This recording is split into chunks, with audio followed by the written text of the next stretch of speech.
Over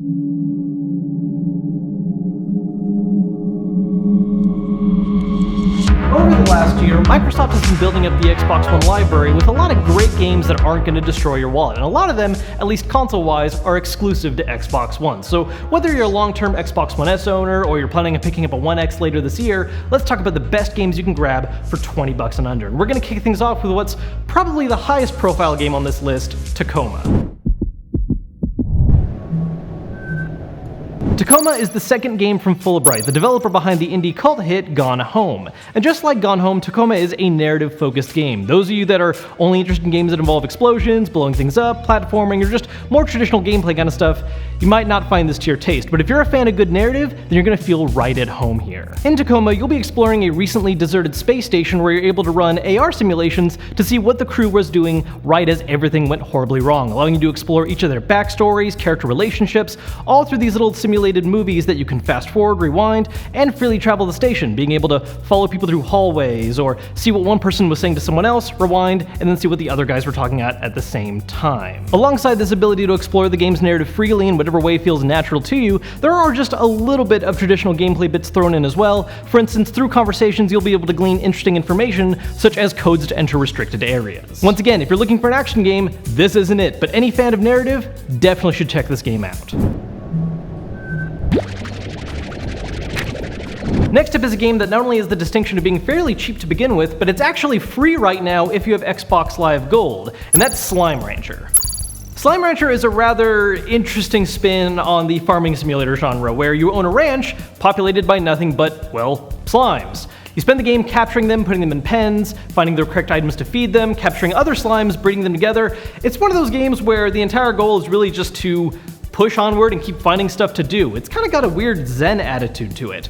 There isn't exactly a traditional way to beat the game exactly, other than to progress as much as you want and just lose track of time building up your ranch. Right now your goal is to bring slimes to the pen, take their poop, and sell it for money. That isn't to say that nothing can go wrong in this game. There are totally ways that you can start messing up your ranch, but it's all tied together in this really just sickeningly adorable package that makes it all the more addictive. Look, it's free right now on Xbox Live Gold. Check it out. Definitely worth playing.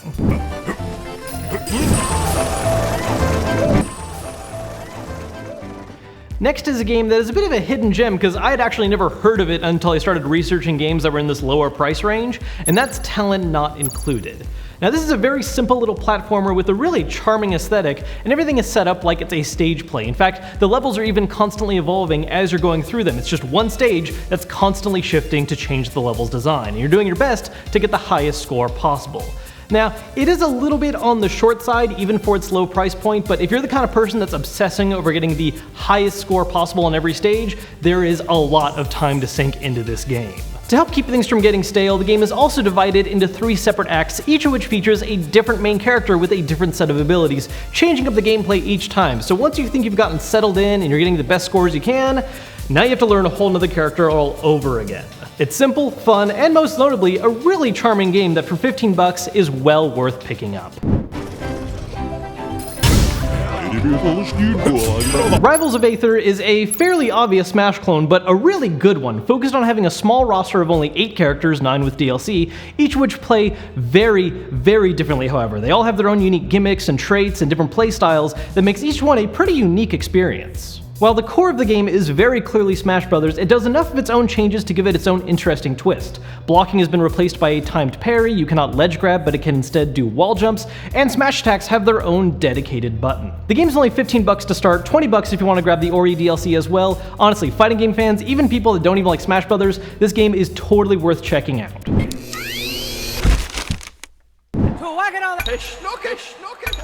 Now I'm gonna cheat a little bit because one game on this list isn't technically fully released yet. It's one of the early access games on Xbox, but honestly, it's worth every penny as it is right now, and that's Pit People.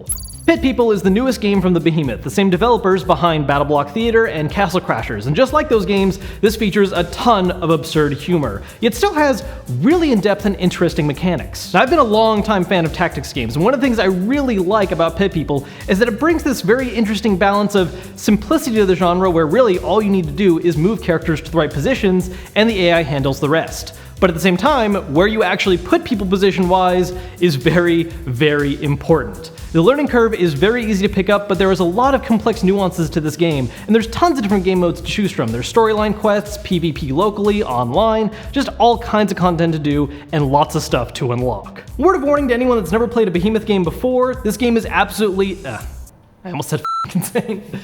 This game is absolutely insane. You are going to have no idea what's happening at all for the first 20 minutes plot-wise, but that's totally okay, because it is hilarious. Because this game is in early access, it is currently incomplete. It is not a full game just yet, but there are constantly updates happening that are adding new quests, new characters, new everything. So honestly, just jump on board right now and enjoy the ride.